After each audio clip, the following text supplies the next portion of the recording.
So today I'll be showing how to put the upgraded Visconti flex seal kit on.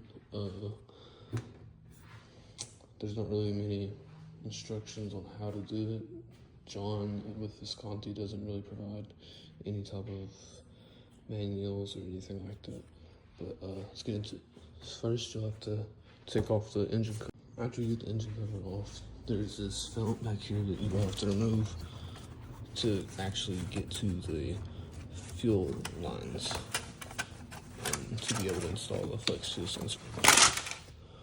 Once you get that off, I already have mine on. Once you get that off, you will need to remove this back here, which will be connected to this fuel line right here that runs behind this. It has some clip right here.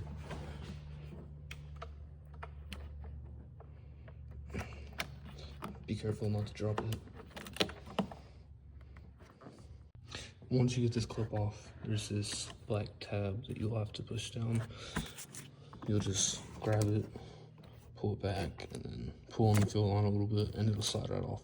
Be careful, there's gas will come out, so put an early microfiber or a shop rag underneath it so you don't get gas all over your engine bay. And you will not have to remove it on this side, it's just easier to show. You'll have to remove it back here only. And once you get it off, you will get the flex fuel sensor. And there'll be this little long black thing on one of the ends. And that one will go to the one that has the fuel line. And that piece will go into the end of this fuel line. And then the other one will go on the other side.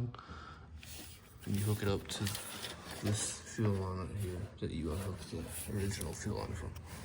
And once you get that side on, get this back here, pop this on, put that clip back on.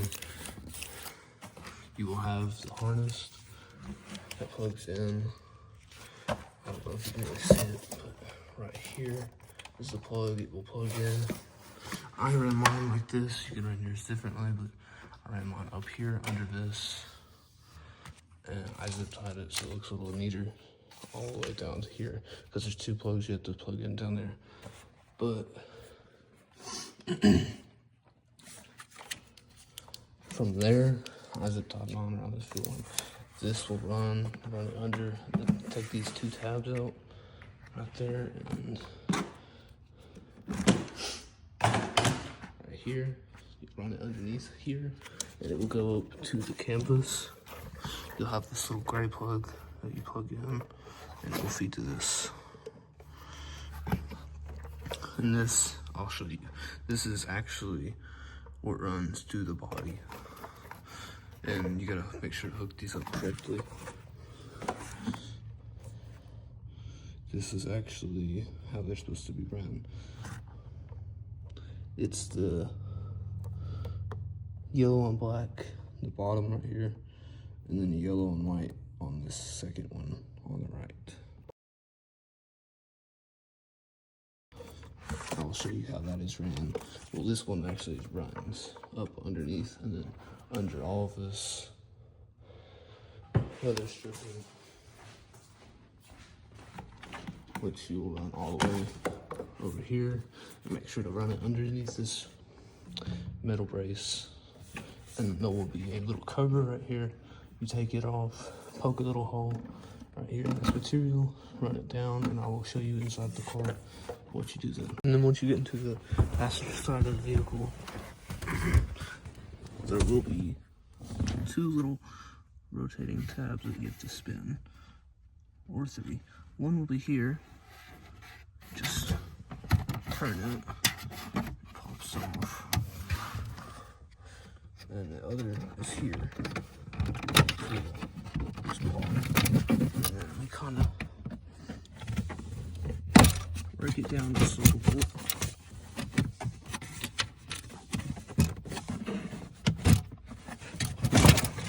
It'll come straight out. And then once you get that off, you will have to take this and this off. I will get back after I get that off. and you get it off by just pulling them on it a little bit and then pulling it out. And then once you get these two panels removed, you will come down here to this first plug right here. There will be two little things you have to pinch and then pull down on this green lever. 1 second. And then once you get that done, this will pull out, and that cable you would have pushed down, I'll make sure this right here, there will be another piece to this long cable right here that you have to plug in like this. And it will have two little wires at the very end of it. They will be yellow and black and yellow and white.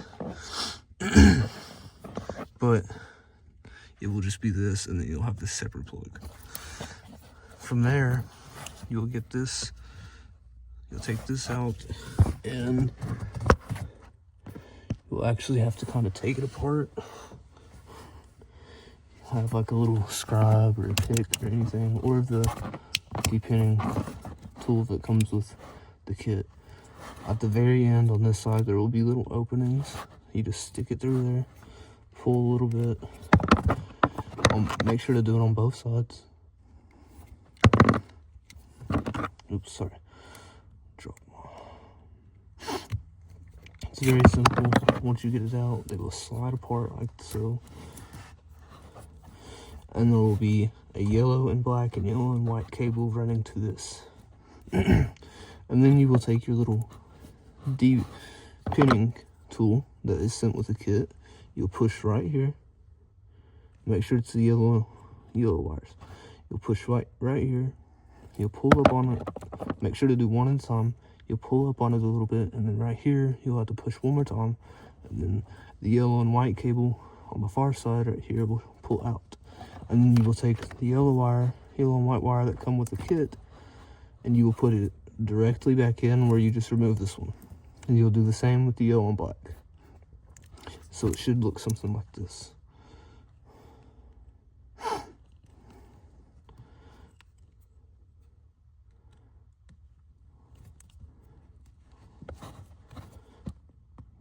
You will, and it'll actually be the ones running out of this right here. You'll take it and you will replace it. Make sure that this side is facing towards the openings where you can see all the other silver. You will slide it down all the way until you kind of feel like a click. Pull on them just a little bit, not too hard, to make sure they're in there. And once you do that with the yellow white and the yellow black, you will now move on to the two that you just removed from here. You'll take them and you'll take the yellow and black wire, and it will be labeled. This hole right here is 1, this one right here is 2. You will take the yellow and black and put it into the 1, and you will take the yellow and white and put it into 2. And once you get them pushed all the way down, there will be this little green lock right here. Make sure not to mess with this. Once you get those two all the way pushed down, they shouldn't come out when you pull on them. Make sure to push this green tab down. Make sure it's all the way down. If you want to, take your depinning thing, put it in here, and pull up on it just a little bit, just to make sure it's all the way down. Okay, so once you get the yellow and black into the 1, and then the yellow and white into the 2, it's a little harder to see, I'm sorry. Once you get those all the way down, make sure they don't pull out, and push that green tab down. It will plug into the connector off of the little harness. Then you will take these two. It's a little weird. It may take a few tries, but what I like to do is to look at the ends for the little locks and make sure they're facing the same side. Well, facing opposite sides. To make sure you're putting it on right.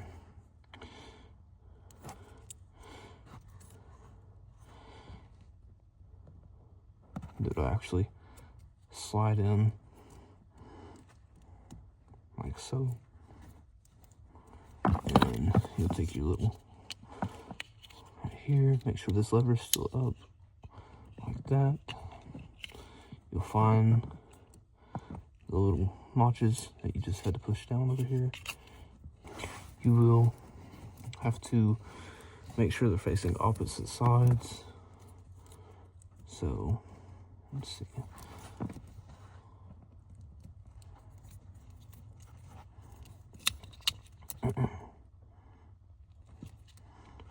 this right here. They will just slide in together. And the little piece sticking out right there will go in the front up top. They will slide in. You will hear a little click. That means they're in there. And you'll pull this back right here, and it will go right back in. You push it up. You might hear a little ding. That means it's back in. Your car will start making a bunch of noises. It's fine. Push this little thing. Make sure you push that back in. And then you can tuck this kind of behind that. And then you will put your panels back on up here, here, and on the side, and you'll be back up top. And one more thing to mention is try to make sure these little clips are in this plastic piece to make it a lot easier. If they are here, you might just have to pull up a little bit on them and they should come straight out. And once you get everything buttoned up inside, you will take the harness that you have zip tied and ran towards this way. You might have it laid over or anything like that. There should be one ground wire that looks a little like this. You will take this 8mm nut off. It is right here at the second injector, or engine coil, my bad. You will take that off. You will throw this ground down on top of it and then run it down. Run that nut down. And then you'll have this cable that you run down here. Some people take the intake out. I did not. I did not have to. You will run down here to the turbo inlet. There will be this gray piece that's into your cable, and this plug-in right here, you have to pull this gray little clip down. It will actually be underneath here. And you'll have a plug here. I'll show you the best I can. It will unplug. It'll be just like this one. This is actually the one from the harness. It will unplug, or you'll plug it into the plug you unplug this from, and then you will plug this one into the gray. And then the harness will go into the one you just unplugged that from. And you're actually supposed to zip tie this around other wires that are down there. You don't have to, but it is best if you do. I undid the zip tie to show you, but they were all down here. It's good to zip tie to the other wires. I don't know if you have to take this out to get it on top of the other wires or not, but it's good if you do that. And after you get everything, make sure your connections are good. There, and under the car. Make sure your fuel lines are good. Pull on them, make sure they don't come off. You don't want fuel leaking everywhere. When you're done with that, start it up, and you should be good. Yeah. Make sure you get your panels back in. These little clips at the end. Hook here. Put down block. And then this felt for these two holes that go here, next to the high pressure fuel pump, and here. But it is a very super easy install once you finally figure out what you're doing, because there's no really proper instructions you can find anywhere on the internet. I've looked. Finally figured it out myself. But yeah, that was how you install the Visconti, the upgraded Visconti flex fuel kit on a Supra B58.